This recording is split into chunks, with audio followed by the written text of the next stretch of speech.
വഹാബികൾ. ഇത് ചീത്തപ്പേരല്ല, ഞാൻ പറഞ്ഞില്ല എന്റെ നില. മുഹമ്മദ് ബിൻ അബ്ദുൽ വഹാബ് എന്ന ആളുടെ പുതിയ ആശയത്തിലേക്ക് ചേർത്തപ്പോ മുഹമ്മദികൾ എന്ന് പറയേണ്ടതിന് പകരം റസൂലുള്ളാഹിന്റെ പേരിലേക്ക് ചേർക്കുമ്പോൾ അതൊരു തിരിച്ചറിവിന്റെ നാമമാകില്ല എന്നും അവർക്ക് ക്രെഡിറ്റായി അവർ മനസ്സിലാക്കുമെന്നും വന്നപ്പോ നമ്മൾ അതിന് മുഹമ്മദ് ബിൻ അബ്ദുൽ വഹാബിന്റെ മുഹമ്മദ് പോയി അബ്ദുൽ വഹാബിക്ക് ചേർത്തു വഹാബികൾ എന്നാണ്. ഇത് ചീത്ത പറഞ്ഞല്ല, നമ്മൾ ചീത്ത ആരും പറയുന്നില്ല, തിരിച്ചറിവിന്റെ നാമം നൽകി. ഈ അബ്ദുൽ വഹാബിലേക്ക് ചേർത്ത വഹാബികൾ എന്ന് പറയുന്ന വിഭാഗം വന്നപ്പോ അവർ മദ്ഹബിനെ തള്ളിപ്പറഞ്ഞില്ല. മദ്ഹബിനെ തള്ളിപ്പറഞ്ഞില്ല നോക്കിയെങ്കിൽ അവർ വ്യക്തമാക്കുന്നത് ഞാൻ അവരുടെ രേഖ വെച്ച് പറയാം. ഖത്തറിലെ ശരീഅത്ത് കോടതി ജഡ്ജിയായിരുന്ന അഹ്മദ് ബിൻ ഹജർ എന്ന് പറയുമ്പോൾ നമ്മളെ ഇമാം ഹൈതമി റളിയല്ലാഹു അൻഹു പറയണ്ട. ഈ അഹ്മദ് ബിൻ ഹജർ എന്ന് പറയുന്ന ആളാണ് വഹാബി തൗഹീദിനെ ഖത്തർ കേന്ദ്രമാക്കിയിട്ട് ഒരുപാട് പരത്തിയ ആള്. ഖത്തറിലെ ശരീഅത്ത് കോടതി ജഡ്ജിയായിരുന്നു. അദ്ദേഹം പറഞ്ഞു, വലാ തഖ്തറ ബിഖൗലി മൻ ഖാല യാ അക്റമൽ ഖൽഖി മാ ലി മൻ അലൂദു ബിഹി സിവാക ഇൻദ ഹുദൂലിൽ ഹാദിസിൽ അമിമി ഫഇന്ന ദാലിക ശിർകുൻ വദലാൽ. അദ്ദേഹത്തിന്റെ ആ തൗഹീദ് എന്ന ഗന്ധത്തിലുള്ളതാണ്. ഏതോ ഒരു കവി പറഞ്ഞ വാക്കുകൊണ്ട് നീ ചതിപ്പെടണ്ട. നമ്മൾ മൗലൂദ് തുടങ്ങുമ്പോൾ ആദ്യം തുടക്കത്തിൽ ചൊല്ലുന്ന യാക്രമല്ലേ ഇമാം ഹുസൈൻ റളിയല്ലാഹു അൻഹുവിന്റേതാണ്. ബഹുമാനപ്പെട്ട ബുർദ എന്ന അദ്ദേഹത്തിന്റെ ബുർദ എന്ന് പ്രസിദ്ധമായ കവിതയിലുള്ളതാണിത്. യാ അക്രമൽ ഖൽഖി മാ ലി മൻ അലൂദു ബിഹി, സൃഷ്ടികളിൽ ഉത്തമനായ നബിയേ, അങ്ങല്ലാതെ എനിക്കാരാണ്. വലിയ വലിയ വിപത്സന്ധികൾ വരുമ്പോൾ എന്ന ആശയം വരുന്ന ഈ വാക്യം ഉദ്ധരിച്ചിട്ട് ഒരു കവിയുടെ വാക്ക് കണ്ട് ചതിപ്പണണ്ട. ആ കവിത ശിർക്കാകുന്നു, ആ പാട്ട് ശിർക്കാകുന്നു എന്ന് പറഞ്ഞ് ധൈര്യമായിട്ട് ഇമാം ബൂസിരിയുടെ വാക്കിനെ ശിർക്കാക്കിയ, ശിർക്കിന്റെ കവിത ചൊല്ലിയ ആളാക്കിയ ആളാണ് ഈ അഹ്മദ് ബിൻ ഹജർ. ആ അഹ്മദ് ബിൻ ഹജർ അശ്ശൈഖ് മുഹമ്മദ് ബിൻ അബ്ദുൽ വഹാബ് എന്ന് ഈ ശൈഖിനെ പരിചയപ്പെടുന്ന ഗ്രന്ഥത്തിൽ പറയുന്നു, ലൈസ ലിൽ വഹാബിയ്യീന മദ്ഹബുൻ ഖാസ് കമാ യഖൂലുഹു ബഅദുൽ ഹാമിലീന അലൈഹിം.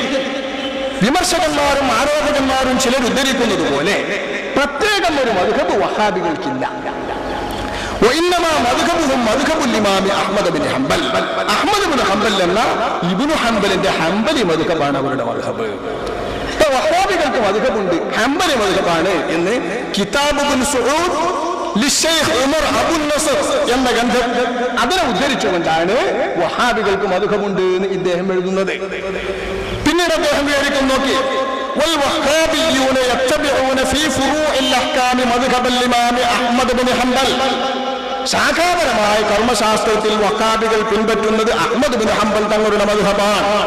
മജല്ലത്തുൽ ഇർശാദ്, ഷെയ്ഖ് അഹ്മദ് സഈദ് പ്രസാധനം ചെയ്ത മജല്ലത്തുൽ ഇർശാദ് എന്ന മാസികയെ ഉദ്ധരിച്ചുകൊണ്ട് ഷെയ്ഖ് എന്ന് പറയുമ്പോൾ തന്നെ ബേജാറാകണ്ടേ, അത് അവർ വിളിക്കുന്ന കൂലിയാണ്. ഷെയ്ഖ് അഹ്മദ് ബിൻ ഹജർ എന്ന ഖത്തറിലെ ജഡ്ജി ഉദ്ധരിക്കുന്നു,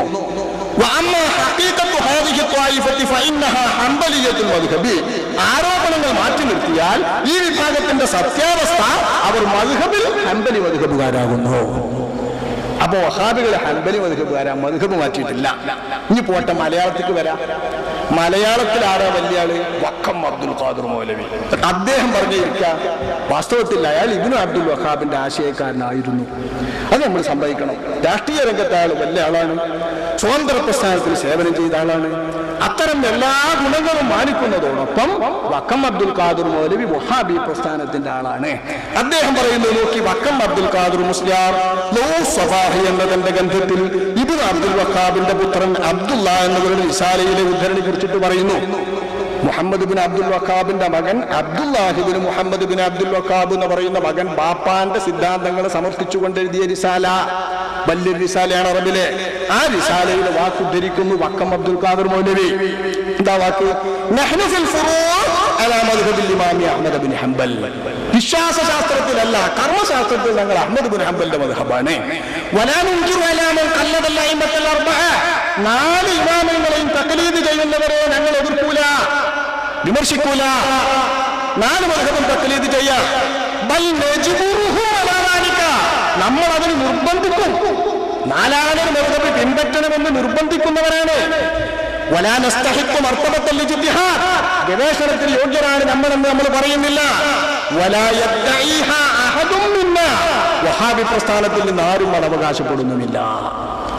ഇജ്തിഹാദ് അവകാശപ്പെടാതെ തഖ്ലീദിന് നിർബന്ധിക്കുന്നവരാണ് വഹാബികൾ എന്ന് വക്കം അബ്ദുൽ ഖാദിർ മൗലവി മുഹമ്മദ് ബിൻ അബ്ദുൽ വഹാബിന്റെ പ്രിയപുത്രന്റെ വാക്ക് ലൗഹു സഹബാഹിൽ ഉദ്ധരിക്കുന്നുണ്ട്. അപ്പൊ സാധാരണഗതിയിലുള്ള മലയാളികളടക്കം പറയുന്നതാണ് മുഹമ്മദ് ബിൻ അബ്ദുൽ വഹാബ് എന്ന് പറയുന്നവരുടെ പ്രസ്ഥാനം ഹംബലി മദ്ഹബുകാരാണ്.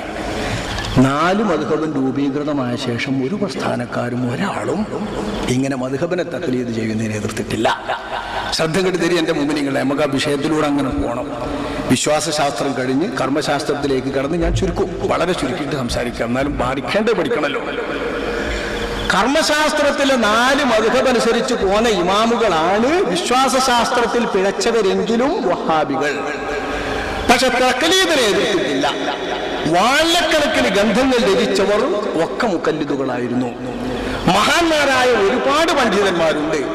ഇന്ന് കാണുന്ന കിതാബുകൾ എഴുതിയിട്ടുള്ള ആരെ പരിചയപ്പെടുത്തുമ്പോഴും അശ്ശാഫിഇയ്യു, അൽ ഹനഫിയ്യു, അൽ ഹംബലിയു, അൽ മാലിക്കിയു എന്ന് വാൽനാമം ചേർക്കാത്ത ഒരൊറ്റ ഇമാം ഫുഖഹായിലോ മുഫസ്സിറുകളിലോ മുഹദ്ദിസുകളിലോ 4 മദ്ഹബ് രൂപീകൃതമായ ശേഷം കഴിഞ്ഞു പോയ ഒരൊറ്റ ഇമാമിനെയും കാണാൻ കഴിയില്ല. ഈ പിഴച്ച വഹാബികളുടെ പിന്തലമുറക്കാരെ അല്ലാതെ അപൂർവം ചിലർ കണ്ടെത്തി. എന്നാൽ കഴിഞ്ഞ നൂറ്റാണ്ടുകാരൻ ഒരാൾ ഈ 4 മദ്ഹബിനെ എതിർത്തുകൊണ്ടുവന്ന ഒരു ഒറ്റപ്പെട്ട ശബ്ദം ഉണ്ടായിരുന്നു, ഇബ്നു ഹസ്ം അല്ലാഹിരി. ഇബ്നു ഹസ്ം അല്ലാഹിരി എന്ന് പറയുന്ന ആള്, അദ്ദേഹത്തെ പിന്നെ ഒറ്റപ്പെടുത്തി ഇജ്മാഇന്റെ ഇതിൽ ഷാദായി എണ്ണിയിട്ട് ചരിത്രത്തിൽ പറ്റ തമസ്കരിക്കപ്പെട്ട ആളാണ്. ഇപ്പൊ നമ്മളെ കൂട്ടര് നമ്മളെ വഹാബികൾ ഒന്ന് നോക്കുമ്പോ ഇബ്നു ഹസ്ം റളിയല്ലാഹു അൻഹു എന്നാണ് കൊണ്ടുവരുന്നത്. ചിലർക്ക് വരി അലി റളിയല്ലാഹു അൻഹു പ്രസ്താവിച്ചു. ഇത് വിവരക്കേടോ അതോ തെറ്റിദ്ധരിപ്പിക്കലോ എന്ന് അറിഞ്ഞൂടോ. എന്താ വെച്ചാൽ ഇബ്നു ഹസ്മുൽ ലാഹിരി തന്റെ കിതാബിൽ കാല അലി എന്ന് പറയും. ഞാൻ പറഞ്ഞു അതിന്റെ അർത്ഥം, ഞാൻ പറഞ്ഞു എന്നത് കാല അലി എന്ന് പറയുന്ന അദ്ദേഹത്തിന്റെ കിതാബിലെ ഉദ്ധരണി ഇവർ മലയാളത്തിൽ പരിഭാഷപ്പെടുത്ത അലി റളിയല്ലാഹു അൻഹു പറഞ്ഞു. നമ്മൾ വിചാരിച്ചു നമ്മൾ അലിയും കർമ്മല്ലാഹു പറഞ്ഞാണ്. ഇപ്പൊ ഇബ്നു ഹസ്മുൽ ലാഹിറിനെ അലി റളിയല്ലാഹു അൻഹു ആക്കിയിട്ട് അവതരിപ്പിക്കുന്ന ആ തരം വികൃതികൾ ചിലപ്പോൾ തിരിയാഞ്ഞിട്ടേക്കാറുട്ടോ. കാല അലി എന്ന് പറഞ്ഞത് തന്നെ കുറിച്ചാണ്. ആ കിതാബിൽ നാടൻ കണ്ടപ്പോൾ കാല അലി എന്ന് പറഞ്ഞപ്പോൾ ഇബ്നു ഹസ്മ അയാളെ കിതാബ് തന്നെ കാല അലി എന്ന് പറയുന്നത് ശരി ഇയാൾക്ക് തിരിഞ്ഞോണ്ടോന്നില്ല.